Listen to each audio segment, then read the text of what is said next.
अस्सलाम वालेकुम। प्रोग्राम दर पर्दा के साथ मैं हूं आयशा जुल्फ़िकार। नाज़रीन, वाशिंगटन की फ़ज़ा उस वक्त सनसनी में बदल गई जब अमरीकी सदर और दीगर अहम हुकूमती अरकान की प्रेस डिनर में मौजूदगी के दौरान फायरिंग का वाक़या पेश आया। अगरचे सदर ट्रंप और दीगर तमाम शुरा महफूज रहे, लेकिन इस वाक़े ने अमरीकी सलामती के निज़ाम और अंदरूनी सियासी कशीदगी पर कई सवालात खड़े कर दिए हैं। क्या ये महज एक सिक्योरिटी ब्रेकडाउन था या फिर अमरीकी मुआशरे में बढ़ती हुई तकसीम की एक खतरनाक अलामत है?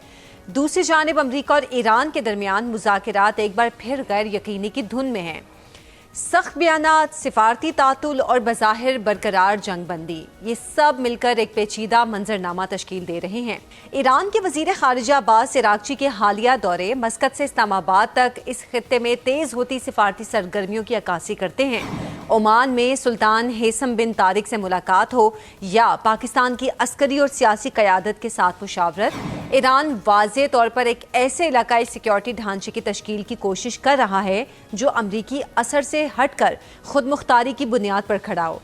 उधर वाशिंगटन की पॉलिसी, खुसूसन सदर ट्रंप के गैर मुतवक्के बयानात और फैसले, जैसे इस्लामाबाद में अहम सिफारती मुलाकात की मनसूखी, ने न सिर्फ सिफारती अमल को मुतासिर किया है बल्कि एतमाद के बहरान को भी गहरा किया है। क्या यह दबाव बढ़ाने की हिकमत अमली है या खुद अमरीकी पॉलिसी में अदम तसलसल की निशानी है? इसी दौरान तुर्की, रूस और खलीजी रियासतों की सरगर्मियां ताकत के तवाजुन में बड़ी तब्दीलियों का पता दे रही हैं। नेटो के अंदर दरारें नुमायां हो रही हैं और दुनिया एक नए जियोपॉलिटिकल नक्शे की तश्कील की तरफ बढ़ती दिखाई देती है। इस्लामाबाद में जारी मुज़ाकरात अगरचे सुस्त रवी का शिकार हैं, लेकिन मुकम्मल तौर पर ख़त्म नहीं हुए। एक महदूद मरहलावार मुआहदे की गुंजाइश अब भी मौजूद है, मगर इसके लिए ज़रूरी है कि वाशिंगटन पॉलिसी में तसलसल दिखाए और तेहरान लचक का मुजाहिरा करे। इस पर बात करने के लिए प्रोग्राम के पहले हिस्से में हमारे साथ मौजूद होंगे साबिक सफ़ीर इमरान अली साहब और मेजर जनरल रिटायर्ड समरेज़ सालिक साहब ने भी हमें ज्वाइन किया है। बहुत शुक्रिया आप दोनों के वक्त का। जनरल साहब, सबसे पहले मैं आपकी जानिब आना चाहूँगी। अभी जो जंग की सूरत हाल है, लग तो ऐसे रहा है कि तूफान से पहले की खामोशी या सुकून कहा जाए, लेकिन 3 US एयरक्राफ्ट मिडल ईस्ट पहुंच चुके हैं। तो जो US का रवैया है जो बहुत पुरसकून जाहिर कर रहा है, क्या वाकई इतना पुरसकून मामलात हैं या किसी और तरफ हालात जा रहे हैं? थैंक यू वेरी मच, आपने मुझे प्रोग्राम में मदऊ किया। मेरे नज़दीक एक्सपेक्टेड तो ये था कि पिछले वीकेंड पे सेकंड राउंड ऑफ टॉक्स हो जाएगा और हम आगे कुछ सफ़र तय करेंगे एक नेगोशिएटेड पीस की तरफ। लेकिन हमने देखा कि चूंकि US की जो शराइत है वो इतनी सख्त हैं और ईरान उस पर बच नहीं कर रहा, ईरान किसी धमकी में नहीं आ रहा और ईरान प्रेशर के अंडर किसी किस्म के तैयार नहीं है, जिसकी वजह से वो सेकंड राउंड नहीं हो सका। लेकिन उसके बावजूद मेरी असेसमेंट ये है कि स्ट्रेट ऑफ हॉर्मुज़ के बंद होने की वजह से पूरी दुनिया जो है वो मुतासर हो रही है। आज मैं किसी ने डिस्कस कर रहा था कि स्ट्रेट ऑफ हॉर्मुज़ में तकरीबन 2000 के करीब शिप्स और 20,000 के करीब सेलर्स इस वक्त जो है वो मैसूर हैं और एक ह्यूमैनिटेरियन इशू जो है वो जन्म ले रहा है। उनके पास खाने की सप्लाई के इश्यूज, उनकी अनहाइजीनिक कंडीशंस के इश्यूज, ये वो प्रॉब्लम है जो अब इस माहौल से जन्म ले रही हैं। तो मेरे नज़दीक इस तरह की कंडीशन में रहना लंबी देर के लिए शायद मुमकिन नहीं होगा। हम देख रहे हैं कि शटल डिप्लोमेसी ऑन है। फॉरेन मिनिस्टर ईरान के दोबारा पाकिस्तान में पहुंचे हैं, तो कभी इम्कान है कि अगले चंद दिन में अमेरिका कुछ ईरान लचक दिखाए और हम देखें कि ये दोनों पार्टियां नेगोशिएटिंग टेबल के ऊपर बैठी हुई हैं, क्योंकि है मसले को जितनी जल्दी हो सके हल किया जाए। ठीक है। अच्छा इमरान साहब, वाशिंगटन फायरिंग वाक़े के हवाले से आपसे बात करना चाहूंगी। वैसे तो जिस शख्स की शनाख्त हुई है, कुछ ये भी सोशल मीडिया के जरिए जो तस्वीर सामने आई हैं, ये कहा जा रहा है कि उसके शायद इसराइल के साथ भी कोई, या इसराइल की जो आर्मी है उसके साथ भी ताल्लुकात हैं, लेकिन अभी ये कंफर्म नहीं हुआ है। तो इसको हम क्या कहें, सिक्योरिटी की नाकामी है या फिर अमेरिका के अंदर जो एक तकसीम बढ़ रही है, इस तकसीम को हम कहें जिसकी वजह से ये वाकया पेश आया? देखिए, सिक्योरिटी की तो ये नाकामी है कि इतना करीब आ जाना, लेकिन एक अजीब सा कोई शूटर लग रहा है जो जिसकी बुलेट्स भी किसी को ना लगी ना पहुंच सकी। मैं ये नहीं कह रहा कि लगनी चाहिए थी, लेकिन मुझे तो कोई ऐसे ही एमेच्योरिश वाकया है जिसका जिसको अमेरिका ने भी डिसमिस किया और जिसकी कोई रेलेवेंस नहीं है। अच्छा, तो यानी आप ये कह रहे हैं कि ये वाकया इतना मैच्योर नहीं है, इसलिए इस हवाले से अमेरिका ने भी इस पे खास जोर नहीं दिया। जी हाँ, और दूसरी इन्वेस्टिगेशन से भी कोई लिंक नजर नहीं आता। सोशल मीडिया पे जरूर आपकी बात बिल्कुल दुरुस्त है कि है, लेकिन देखिए ना वो ट्रेंड था, ना वो किसी कोई करीब पहुंच सका। दूर से शूटिंग हुई, उसके बाद प्रेसिडेंट ट्रंप खड़े रहे। वो तो जब सीक्रेट सर्विस ने उनको कहा कि चलें तो वो होटल में गए, कूल एंड काम लग रहे हैं। मेरा नहीं ख्याल कि ये कोई ऐसा सीरियस वाकया था। सिक्योरिटी थ्रेट जरूर है कि वो गन लेके कैसे है, अभी देखना पड़ेगा कौन सी गन थी, किस पे एम कर रहा था, क्या कहता है। दिस इज अभी आएगा तो पता चलेगा। बिल्कुल, आपने ठीक कहा। अच्छा जनरल साहब, वैसे तो वाकई यही सिक्योरिटी की नाकामी ही इसको कहा जा सकता है, लेकिन क्या इस वाकये के बाद अमरीकी पॉलिसी में हम कोई तब्दीली देखेंगे? देखिए, मैं अगर इस वाक़े को एनालाइज करूं तो एक तो मैं देखता हूं कि अमेरिका में बहुत ज़्यादा डिवीजन हो चुकी हैं। हमने कई ऐसी चीज़ें रिसेंट पास्ट में अमेरिका में होती देखी हैं जो पहले कभी नहीं हुई थी। फॉर एग्जांपल कैपिटल हिल के ऊपर अटैक, वो भी प्रेसिडेंट ट्रंप की पार्टी ने किया। रॉयट्स हुए, बिल्कुल। इलेक्शनरिंग कैंपेन में प्रेसिडेंट ट्रंप के ऊपर सुसाइडल अटैक हुआ, कातलाना हमला हुआ। अब ये इंसिडेंट हो गया है। तो मेरे नज़दीक बहुत तफरका है ओवरऑल अमेरिकन सोसाइटी में। इसके अलावा इस देखा जाए तो इसमें भी बहुत ज़्यादा क्रिटिसिज्म है कि इसराइल की वजह से अमेरिका को इस जंग में मतलब धोल दिया गया, जो कि अमेरिका की अपनी जंग नहीं है।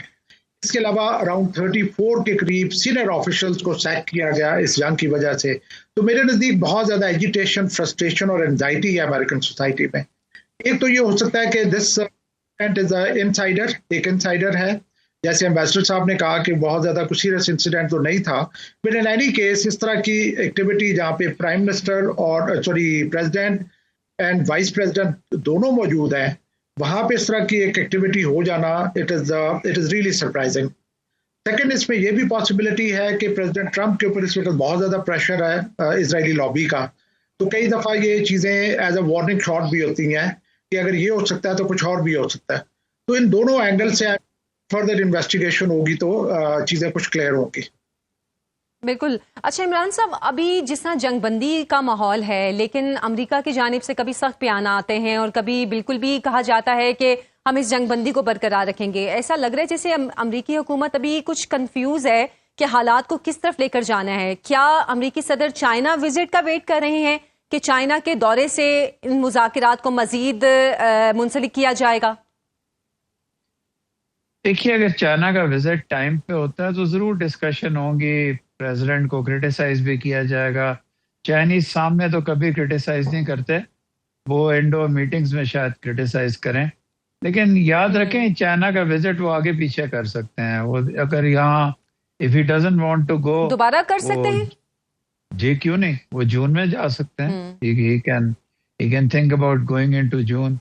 लेकिन उसके अलावा जो प्रॉब्लम है अमेरिकन सोसाइटी में वो ये है, अमेरिकन गवर्नमेंट में, कि कोई इजी अब सोल्यूशन रहा नहीं है सिवाय इसके कि कोई एग्रीमेंट हो। लेकिन याद रखिए, अमेरिकी कोई भी गलती कर सकते हैं। एक विम्सिकल प्रेसिडेंट है, एक लेस देन क्वालिफाइड कैबिनेट है, स्टेट डिपार्टमेंट और डिपार्टमेंट ऑफ डिफेंस से इनपुट्स बहुत कम है। अभी जनरल साहब ने फरमाया कि टॉप ऑफिशियल्स को इस तरह रिमूव किया जा रहा है जैसे इट्स ड्यूरिंग अ वॉर। ये मुनासिब चीज़ नहीं होती। नेवी में भी रिमूव कर दिया, रीजंस कुछ भी हों उसके नेवी वाली के, लेकिन जंग के अंदर कौन यार इस तरह रिमूव करता है जबकि अब नेवल ब्लॉकेड आपका हो रहा है। तो कंफ्यूज्ड हैं। लेकिन एक खतरे की बात है, जो वो डिप्लॉयमेंट इस वक्त कर रहे हैं वो बहुत ज़्यादा है, जिसकी तरफ आपने भी इशारा दिया। 3 एयरक्राफ्ट कैरियर्स हैं और बहुत ज़्यादा, ये इतनी डराने के लिए थोड़ी सी काफ़ी होती है।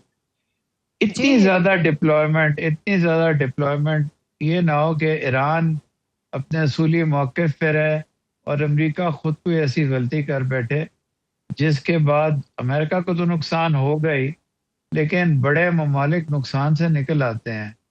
छोटे ममालिक या ईरान जैसा मुल्क है वो रेजिस्ट फिर भी करेगा, उसकी गवर्नमेंट इंटैक्ट है। मुझे लगता है कि इनके अंदर अभी भी ये कहीं एक फीलिंग है कि अगर उन्होंने बहुत प्रेशर डाला और मोसाद ने अपनी हरकतें की ईरान के अंदर तो कोई अपराइजिंग वगैरह जनरेट कर लें, कोई उसकी तैयारी कर रहे होंगे। चांस बहुत कम है। अच्छा अच्छा जनरल साहब, अभी जो सूरत हाल चल रही है, जिस अब्बास इराक़ची भी मुल्कों के दौरे कर रहे हैं लेकिन मुज़ाकरात आगे नहीं बढ़ रहे, ऐसा लगता है कि डेडलॉक आ गया है। या ईरान की तरफ से सख्त रवैया ज़्यादा है या अमेरिका की डिमांड ज़्यादा है जिसकी वजह से मुज़ाकरात ऐसे जैसे एक जगह पे रुक गए हैं, आगे बढ़ते या कुछ चेंज आता हुआ नजर नहीं आ रहा? देखिए, मेरी असेसमेंट में अमेरिका ने प्री वॉर जो उनकी डिमांड्स थी उनको उन पे मनवाने के लिए वॉर की ऑप्शन अडॉप्ट की, लेकिन वॉर में वो बहुत ज़्यादा कामयाबियां नहीं हासिल कर सके और पाक्स हुए जो कुछ उनके ऑब्जेक्टिव्स थे उनमें से कोई भी ऑब्जेक्टिव अचीव नहीं कर सके, बल्कि उल्टा ये था कि स्ट्रेट ऑफ हॉर्मुज़ को ब्लॉक कर दिया गया ईरान की तरफ से और वो एक बहुत सीरियस कंसर्न बन गया, जिसकी वजह से ये एक आलमी कंसर्न बन गया रादर दैन ट्राइलेटरल होने के। के रिस्पांस में हमें पता है कि फर्स्ट राउंड हुआ और फर्स्ट राउंड में ऐसा लगता था कि अमेरिका जो चीज़ें जंग की शक्ल में हासिल नहीं कर सका वो नेगोशिएटिंग टेबल के ऊपर हासिल करने की कोशिश कर रहा था, जिसकी वजह से कोई ब्रेक थ्रू नहीं हुआ, ब्रेक डाउन भी नहीं हुआ। लेकिन ये कि मैं ये समझता हूँ कि अमेरिका चूंकि एक सुपर पावर है, उसके लिए इस तरह की एक अजीमत एम्बेरसमेंट, एक आई वुड से कि non achievement of its objectives digest करना बहुत मुश्किल है, रादर नामुमकिन है। तो अमेरिका को एक वॉर ट्रॉफी चाहिए, अमेरिका को एक एक्सक्यूज चाहिए कि दुनिया को बताने के लिए, अपनी पब्लिक को बताने के लिए कि ये मेरा पर्पस था जिसके लिए मैं जंग में गया था और वो मैंने अचीव कर लिया और मैंने जंग जीत ली है। और उसमें जो लॉजिकल जो वॉर ट्रॉफी बनती है वो बनती है न्यूक्लियर डील।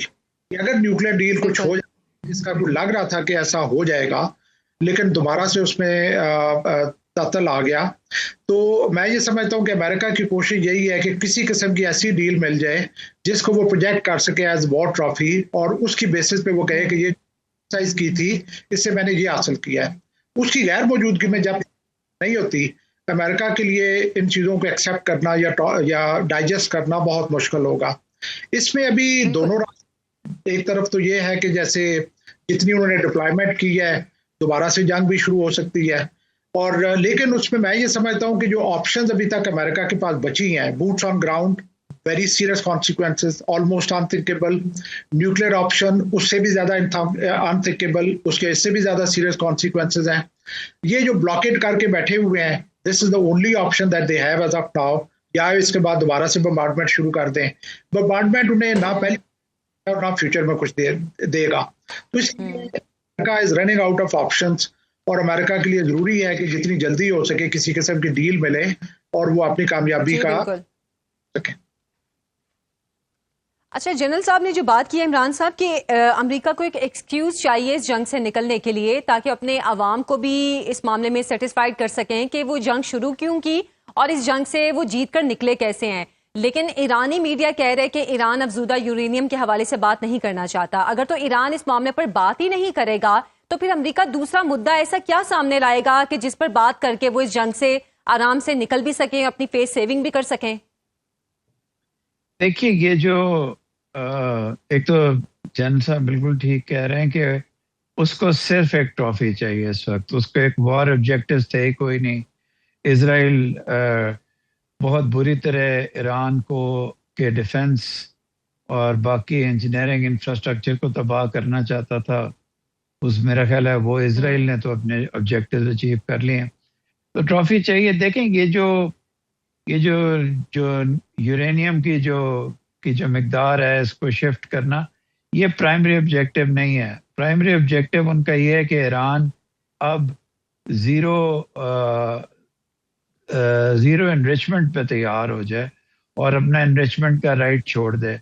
ओमान तक ये एनरिचमेंट का लेवल था 3% के करीब, तो वो ये दिखाना चाहते हैं कि जी मैंने ओबामा की जो एग्रीमेंट थी 2015 वाली और ईरान वाली, उससे ज़्यादा नीचा दिखाया है ईरान को, ज़ीरो पे ला के। ज़ीरो पे ईरान इजीली तैयार नहीं होगा, शायद इवेंचुअली तैयार हो जाए। ये बात भी याद रखिए कि ब्लॉकेट का ईरान पे असर हो रहा है। अभी तो ईरान के पास स्टेपल फूड्स हैं, चीजें हैं, स्टोरेज है, लेकिन इकोनॉमिकली हॉरेंडस लॉसेस हो रहे हैं ईरान को। ईरान के पास आगे जाके तो कोई ऑल्टरनेट रास्ते हो सकते हैं, लेकिन अभी उसको अपना ऑयल बेचने के लिए इस नेवल ब्लॉकेड का नुकसान हो रहा है। तो ईरान के पास भी बहुत ज़्यादा टाइम नहीं है। उनकी पॉस्चरिंग बहुत स्ट्रांग है, ब्रेवाडो बहुत स्ट्रांग है, बहुत ज़बरदस्त उन्होंने जंग लड़ी है, अपना दिफा किया है। लेकिन दुनिया में टाइमिंग होती है चीज़ों की। कई दफ़ा दुरुस्त टाइमिंग को हासिल करने से बहुत कुछ अचीव हो जाता है, और कई दफ़ा लम्हात आप मिस करते हैं तो सदियों आप उसकी वो सज़ा भुगतते हैं। बिल्कुल।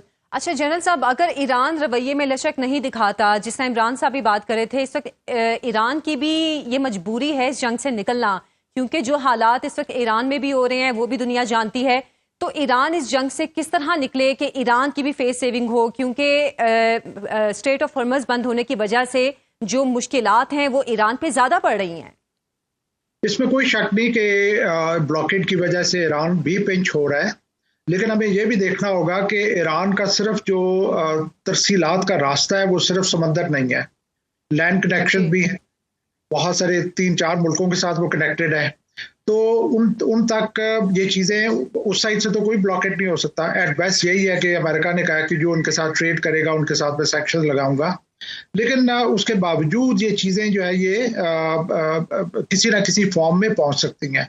इसमें कोई शक नहीं कि ईरान की जरूरी है कि जितनी जल्दी हो सके इसका कंक्लूजन हो, लेकिन जो कंडीशंस अमेरिका डिमांड कर रहा है वो ईरान के लिए कभी भी जो है ना वो एक्सेप्टेबल नहीं होगी। ईरान ने अपना नुकसान भी उठाया, जंग की भी देखी, और हर तरह से उनके नुकसानात हुए, और उसके बाद ईरान उन्हीं बातों पे मान जाए जो कि प्री वॉर कंडीशंस थी। तो मेरे नजदीक कुछ लचक दिखानी पड़ेगी, और लेकिन ये कि क्वेश्चन यही है कि हु ब्लिंक्स फर्स्ट, क्या अमेरिका ब्लिंक करता है या ईरान ब्लिंक करता है। ईरान के ऊपर प्रेशर है कि उसके अपने पब्लिक है, उनके ऊपर जो हार्डशिप्स आएंगी, और अमेरिका के ऊपर प्रेशर है कि पूरी वर्ल्ड जो इफेक्ट हो रही है इस सारे सप्लाई चेन बंद होने की वजह से, उसका भी अमेरिका के ऊपर प्रेशर आएगा।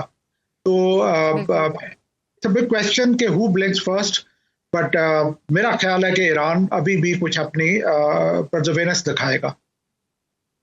यानी हम ये कह सकते हैं दोनों ही जंग से निकलना चाहते हैं और दोनों को ही फेस सेविंग का असल मौका मिल नहीं रहा है। बहुत बहुत शुक्रिया इमरान नज़ीर, जनरल रिटायर्ड समरेश सालिक साहब, बहुत शुक्रिया आपके वक्त का। एक ब्रेक से वापस आएंगे, हमारे साथ रहिए। ब्रेक के बाद आपको फिर से खुश आमदीद कहती हूँ। जंग ने तो पूरी दुनिया को हिलाया हुआ है, लेकिन वॉशिंगटन वाले वाक़े ने अमेरिका को हिला दिया है, ये कहना गलत नहीं होगा।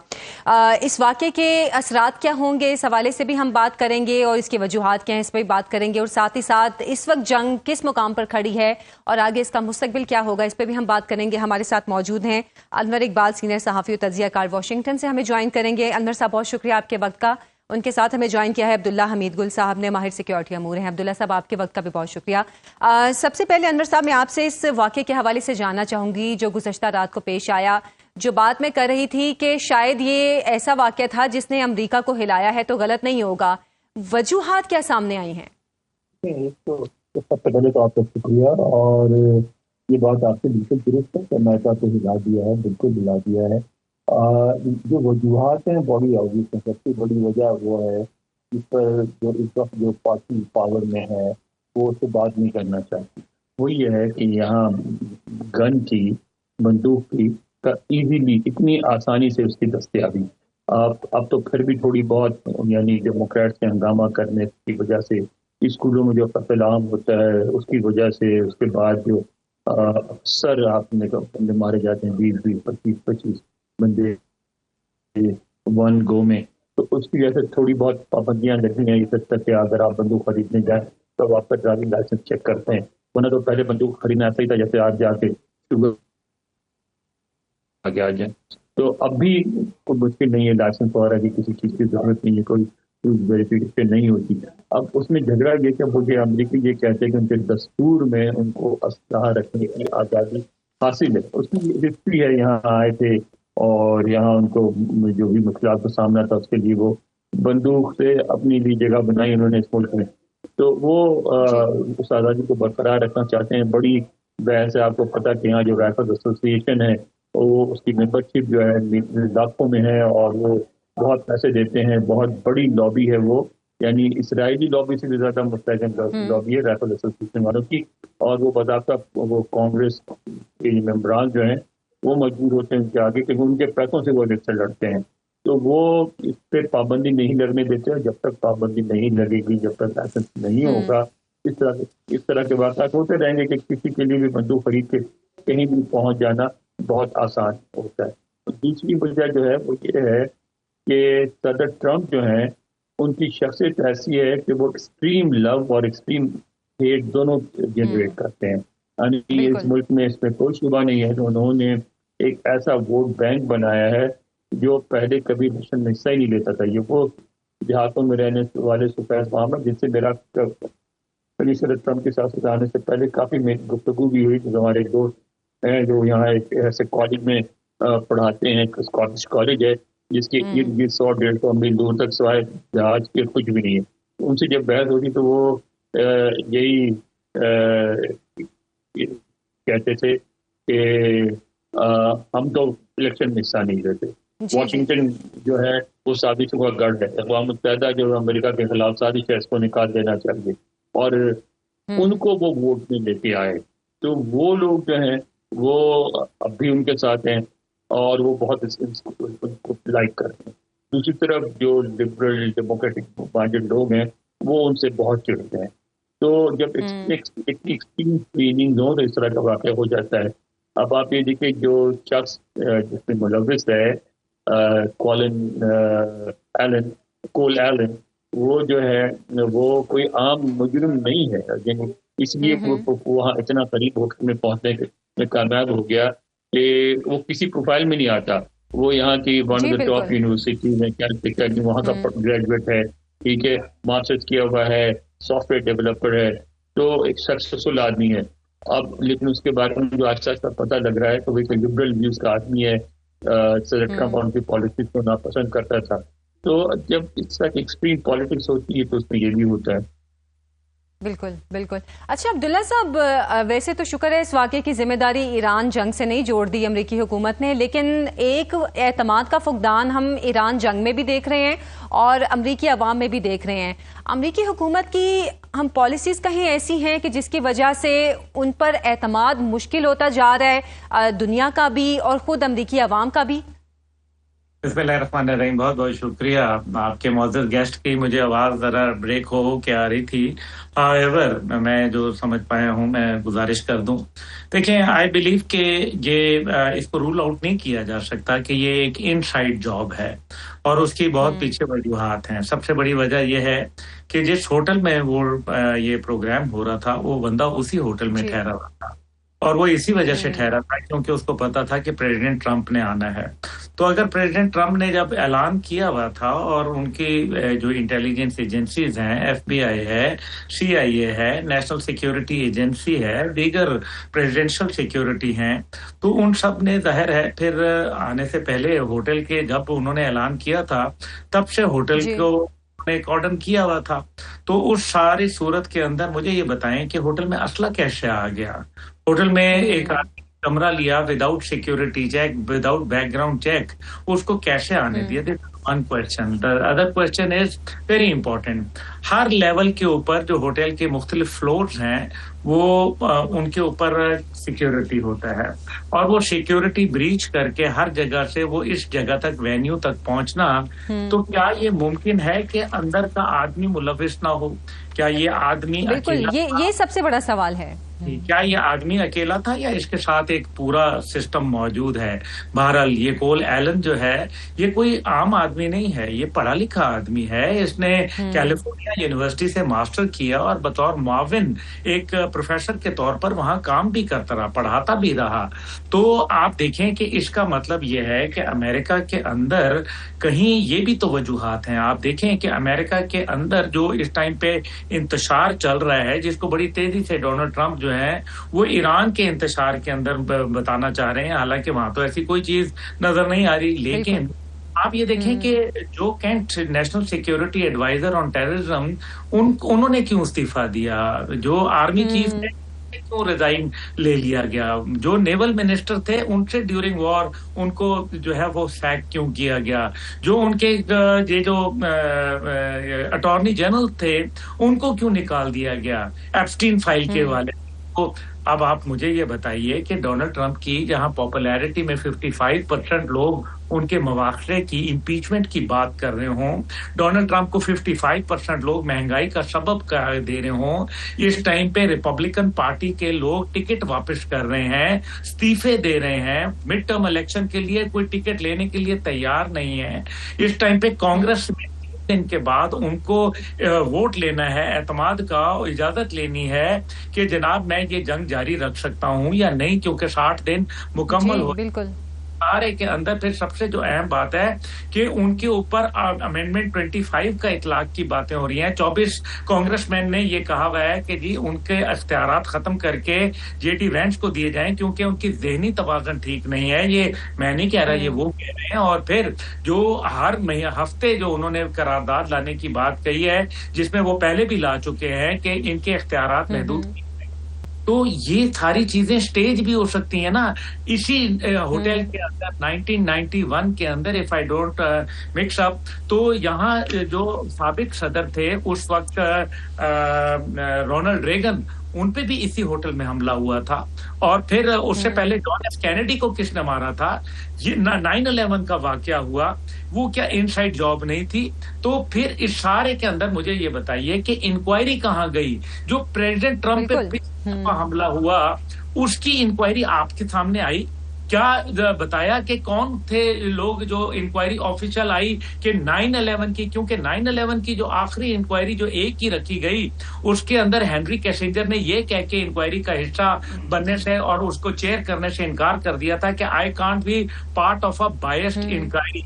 तो अब ये एक वो बात है। फिर आप मुझे बताएं जॉन एफ कैनेडी का क्या मामला बना, उसकी इंक्वायरी किधर गई? आखिर ये इंक्वायरी मैं आई वुड से कि एक इंडिपेंडेंट जो उनके हाजिर सर्विस जज हैं उनसे इंक्वायरी कराई जाए, क्योंकि आई थिंक कि अगर इंक्वायरी आपने किसी उनकी लोकल एजेंसी से करवाई वो तो नेचुरली गवर्नमेंट के इन्फ्लुएंस में। और फिर ये कह देना, आप याद करें 9/11 को, 9/11 के अभी दूसरा जहाज टकराया नहीं था टावर 2 से, लेकिन उस टाइम पे अचानक मीडिया ने 5 मिनट के बाद ये कहा था कि ये अलकायदा ने किया है। उनको कैसे पता चल गया था?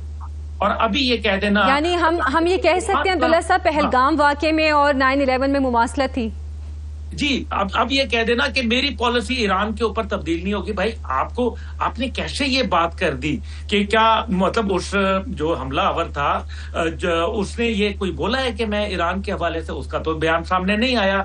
तो आपने ये कह दिया फौरन के ईरान पे मेरी। अच्छा, एक जो बात इसमें बड़ी इंपॉर्टेंट है, क्या मास्टर्स नहीं बैठे हुए इस टाइम पे मोसाद के इस तरह के क्लैंडस्टाइन ऑपरेशन करने के लिए? मुझे ये बताएं कि मोसाद क्यों ना करे, क्योंकि इस वजह से उनकी मजबूरियां हैं। उनको ये नजर आ रहा है कि कहीं अमेरिका की डील वहां होने जा रही है ईरान के साथ, और अगर ईरान को खित्ते में इसराइल के हवाले से उन्होंने छोड़ दिया निहत्ता और उसको तवाना छोड़ दिया, तो इसराइल का तो जो है वो लुटिया डूब जाएगी। इस वजह से काम करना चाहते हैं। उनको यही कहीं नजर आ रहा है कि डोनाल्ड ट्रंप शदीद प्रेशर के अंदर हैं, अपनी इंटरनल जो उनके लोग हैं उसकी जानिब से, अपनी पार्टी की जानिब से। और यही प्रेशर जब प्रेस कॉन्फ्रेंस कर रहे थे डोनाल्ड ट्रंप, तो उनके चेहरे पे नजर भी आया। मजीद भी हम बात करेंगे ईरान जंग के हवाले से। हमारे साथ ब्रेक अभी लेंगे, ब्रेक से वापस आएंगे हमारे साथ। एक बार फिर से खुश आमदीद कहते हैं। अब्दुल्ला साहब, अब्बास इराक्ची के दौरों को अमेरिका किस तरह देख रहा होगा? क्योंकि वैसे तो ये दौरे दोस्त मुल्कों के ही हैं, लेकिन फिर भी जाहिर सी बात है जंगबंदी के हवाले से या मुज़ाकरात को आगे बढ़ाने के हवाले से इन दौरों में अहम गुफ्तगू तो हुई है। देखिए, सबसे पहले तो मैं ये बताना चाहता हूँ कि जो लोग ये समझ रहे हैं कि अमेरिकन वफ्द नहीं आ रहा और ये नाकामी हो गई फलाना, ये बिल्कुल गलत सोच है। ये ऐसी बात नहीं है। आप देखें कि वो तमाम जो लोग इस टाइम पे वावेला कर रहे थे, जो प्रोपेगेंडा कर रहे थे, जो कि वो पाकिस्तान से बाहर बैठ के आखिर अपनी धरती माँ के खिलाफ अगर आवाज नहीं उठाएंगे तो गद्दार कैसे कहलाएंगे? लेकिन सीधी सी बात है, मैं आपको बताऊं, अब्बास इराक्ची साहब पाकिस्तान तशरीफ लाए, तमाम वो जो प्रोपेगेंडा था कि जी पाकिस्तान और ईरान के दरमियान में कोई डिफरेंसेस आ गए हैं और उनको कोई शकूक शुबहात आ गए, वो डिस्पेल कर दिए उन्होंने आके। फिर वो दोबारा 24 घंटे में दोबारा पाकिस्तान तशरीफ लाए। ओमान से क्यों आए, ये बड़ा अहम जानना है कि पहली बात यह है कि वो जब यहाँ आए तो दफ्तर खारजा ने बाकायदा नोट जारी किया था कि वो यहाँ अमेरिकन वफ्द से नहीं, वो पाकिस्तान से मिलने के लिए आए हैं। अमेरिकन का यह ख्याल था पाकिस्तान में आएंगे तो अब्बास इराक़ची साहब से मुलाकात हो जाएगी, लेकिन अब्बास इराक़ची, और आपको पता है कि जब कालीबाफ साहब पहले भी आए थे तो जेडी वेंस साहब को इसलिए आना पड़ा था क्योंकि ये किसी सूरत भी स्टीव विटकॉफ और जैरेड कुशनर से बात करने के लिए तैयार नहीं थे, क्योंकि जैरेड कुशनर को तो वो समझते हैं कि ये नेतन्याहू का आदमी है और वो उनका वैसे बड़ा दोस्ताना है, एक दूसरे के साथ, एक दूसरे के घर में रहते हैं ये लोग। दूसरी जानिब विटकॉफ की बात है। विटकॉफ के जब मुज़ाकरात 2025 के हुए थे जिसमें जनीवा भी शामिल था और ओमान भी शामिल था, तो उसमें तो मुआहदात तो तय पा चुके थे, लेकिन उसके बाद फिर वो उनके ऊपर हमला कर दिया गया, जिसकी वजह से वो कहते हैं कि विटकॉफ और जैरेड कुशनर का तो कोई ऐसा अहम मुकाम भी नहीं है, इसलिए वो लाना चाहते थे जेडी वेंस को, जो मुस्तकबिल में शायद सदारत के सबसे एक अहम उम्मीदवार के तौर पर उभरेंगे। और वो ये चाहते थे कि कंटिन्यूटी ऑफ पॉलिसी हो जाए। ये तो एक बात आपको मैंने कह दी, इसी वजह से वो चाहते थे इनके साथ नहीं बल्कि जेडी वेंस के साथ हो।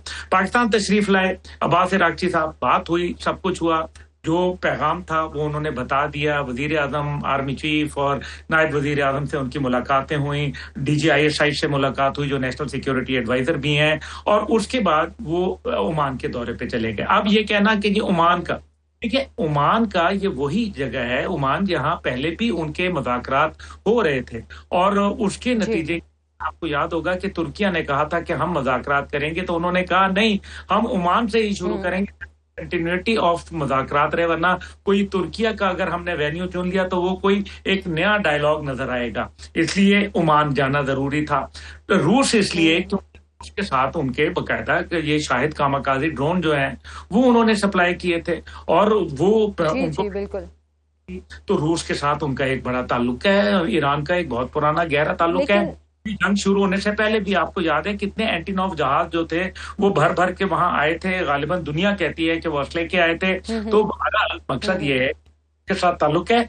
मुज़ाकरात जब भी होंगे, ये अपने हमारे जो जितने भी गद्दार है ना पाकिस्तान के, वो कान खोल के और आंखें खोल के सुन ले मेरी बात, मुज़ाकरात पाकिस्तान में होंगे, क्योंकि 13 जहाज जो लॉजिस्टिक सपोर्ट के आए थे जेडी वेंस साहब के लिए, जिनको वी पोर्टर्स कहा जाता है, वो अभी भी पाकिस्तान में। और मैं ये समझता हूं कि आने वाले वक्तों में ये जो अब्बास इराक़ची साहब गए हैं, पहले पाकिस्तान का काम क्या था? पाकिस्तान एक साजिश है मुज़ाकरात के अंदर। पाकिस्तान के पास अब्बास इराक़ची, उन्होंने कहा कि जनाब आप आए, आर्मी चीफ पाकिस्तान के आए, हमने उनके ऑनर में, हमने और पाकिस्तानी कौम की मोहब्बत में आपने हुर्मुज़ खोल दी। और बंद किसने किया? अमेरिका ने बंद कर दिया। तो ये एक मिसअंडरस्टैंडिंग अमेरिका ने बंद किया, बदमज़गी पैदा हो गई। अच्छा, ये बड़ा इंटरेस्टिंग है, मैं इसको आखिरी बात को समेट के देखिए, अब ये जी बिल्कुल पैदा हुआ तो वो पाकिस्तान तशरीफ ले आए। पाकिस्तान आके उन्होंने कहा कि जनाब हम इन दोनों बंदों के साथ तो नहीं बैठेंगे, कुशनर और विटकॉफ के साथ, हम आपके साथ बैठ के अपने तहफ़्फ़ुज़ात का इजहार कर दिया। पाकिस्तान ने वो तहफ़्फ़ुज़ात अमेरिका तक पहुंचा दिए। अमेरिका तक जब वो तहफ़्फ़ुज़ात पहुंचा दिए तो उसके बाद जो है वो उन्होंने कहा कि यार 18 घंटे आने के बाद ईरानी तो मिलेंगे नहीं, और बात तो वही है जो पाकिस्तान ने उनको तहरीरी तौर पर भिजवा दी है, इसलिए बेहतर यह है कि वहां ना भेजा जाए। अभी इस दौरान में जब अमेरिका का पैगाम आया तो पाकिस्तान ने वो पैगाम अब्बास इराक़ची साहब को ओमान में पहुंचा दिया, जिसकी वजह से वो पाकिस्तान तशरीफ लाए हैं, ताकि अब जो अमेरिका ने उनको पैगाम पहुंचाया है पाकिस्तान के जरिए वो उनको कन्वे किया जाए। बहुत टाइम है, बहुत सारी चीजें हैक हो जाती हैं। अब्दुल्ला साहब, यानी कि जो ओमान में भी जो उनकी बातचीत हुई है वहां की हुकूमत से, उस बातचीत को भी वो पाकिस्तानी हुकूमत को पहुंचाएंगे कि यहाँ वहां पर ये मुज़ाकरात हुए और उसके बाद वो मॉस्को जाएंगे? जी बिल्कुल ऐसा ही है। और देखें, ओमान के साथ उनका एक पुराना ताल्लुक है। आपको याद है कि जब उन्होंने आपने हुर्मुज़ के ऊपर टैरिफ लगाने की बात की थी तो उन्होंने कहा था कि आधा पैसा ओमान लेगा, आधा पैसा ईरान लेगा, और हम दोनों मिलकर उसको कंट्रोल करेंगे। देखें, अभी भी जो हमले हुए उसके अंदर ओमान से कोई हमला उनके ऊपर नहीं किया गया। एक ही जो के ऊपर हमला हुआ जो सलाला के अंदर थी ओमान में, वो भी एक ड्रोन का हमला था जिसके अंदर ये कहा जा रहा है कि वो कोई साजिशी अनासर जो इजरायली बैठे हुए हैं उन्होंने ईरान ने मानने से इनकार कर दिया था कि वो ईरान की जानिब से हमला हुआ है। लेकिन अब्दुल्ला साहब, आप इस बात को कैसे देखेंगे कि इस दौरे के दौरान अब्बास इराक़ची ने सऊदी वजीर खारजा से भी टेलीफोनिक रब्ता किया है और ये गुमान भी जाहिर किया जा रहा है कि शायद ईरान एक नया ब्लॉक बनाना चाह रहा है। ऐसा मुमकिन है क्या, या सिर्फ गलत फहमियां दूर करने के लिए ये रब्ता था? ये बहुत इंपॉर्टेंट है। देखें, जहां आबनाए हुर्मुज की बंदिश हुई है वहां बाबल मंदब भी बंद होने वाला है, और आपको पता है सऊदी अरब का सारा तकरीबन तेल जो है वो बाबल मंदब से आता है, और बाबल मंदब बंद करना कोई मुश्किल नहीं है।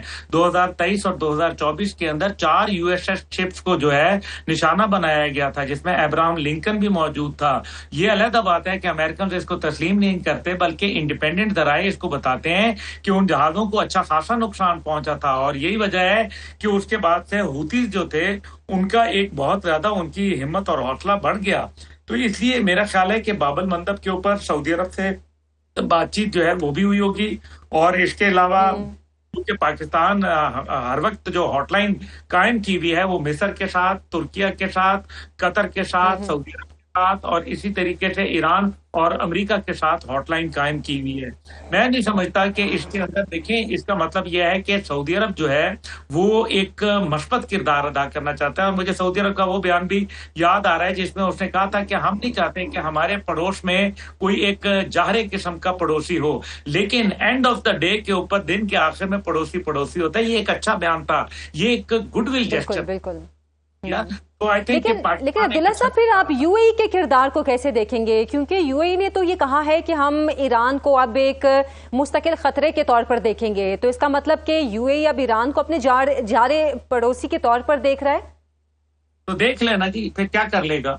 बात तो ये है कि ईरान का जरा साइज देखें, उसके बाद उनका, और फिर अगर ये तो बात तो तय हो गई ना कि अभी जो यूएई के ऊपर हमारा बरादर मुल्क है, हमें बहुत उनके साथ मोहब्बत है, लगाव है, बहुत सारे पाकिस्तानी वहां काम करते हैं, और शेख ज़ैद बिन सुल्तान अल नाह्यान जो हैं, अल्लाह उनको गरीक रहमत फरमाए, बड़े अच्छे आदमी थे। वो अपने आप को तो बहुत पाकिस्तान का एक बड़ा दोस्त और पाकिस्तान को सेकंड घर कहा करते थे। तो यूएई हमारा बरादर मुल्क है, लेकिन जाहिर है वहां भी कोई देखे ना, गलतियां तो हर जगह होती हैं। मेरा ख्याल है कि यूएई इस टाइम पे wrong side of the history की तरफ जा रहा है, क्योंकि उनके साथ खड़ा है जो इस टाइम पे दुनिया में आइसोलेशन का शिकार हो चुके हैं। खास तौर पे आप ये देखें, अरब दुनिया के अंदर जो अमेरिकन डिफेंस मैकेनिज्म था वो तो उनको प्रोटेक्शन देने में नाकाम हो गया। अमेरिका आज है, कल नहीं, लेकिन ईरान यहाँ है, यूएई यहाँ है, और ये हमेशा यहाँ रहेंगे। इसलिए बेहतर ये है कि पाकिस्तान, ये जंग खत्म हो जाएगी इंशाअल्लाह ताला, और मैं ये समझता हूँ कि इससे पहले आप पाकिस्तान इस्लामाबाद के अंदर ट्रंप को भी देखेंगे आप, क्योंकि चाइना का दौरा उन्होंने करना है, चाइना के दौरे से उन्होंने पहले पाकिस्तान वो मोस्ट लाइकली आ जाएं, क्योंकि ये जंग प्रोलॉन्ग करने में उनका फायदा नहीं है। चाइना जाके क्या बात करेंगे कि जनाब मैं हालत जंग में हूं, हम 2 न्यूक्लियर मुल्कों ने मिलकर एक नॉन न्यूक्लियर मुल्क पर हमला किया, 40 दिन जंग लड़े, और जो है वो अभी तक हमारे हक में नहीं निकला। जितने हमारे अहदाफ थे वो हम हासिल नहीं कर सके। पूरी दुनिया की इकोनॉमी का सत्यानाश हमने कर दिया हुआ है, पूरी दुनिया को जो है हमने अनसर्टेनिटी की तरफ डाल दिया हुआ है, अपने मुल्क का ग्राफ अंदर गिर चुका है। इलेक्शन कैंपेन के लिए हमारे पास कोई स्लोगन मौजूद नहीं है, और हमारे मुल्क के अंदर अभी वर्ल्ड फुटबॉल कप, ये अमेरिका की बहुत बड़ी एम्बैरेसमेंट है, और शायद इस एम्बैरेसमेंट से बचने के लिए वो अभी अपना चाइना का दौरा भी मुलतवी कर रहे हैं। बहुत बहुत शुक्रिया अब्दुल्ला हमीद गुल मौजूद थे। आज के प्रोग्राम से इतना ही, इजाजत दें, अल्लाह हाफ़िज़।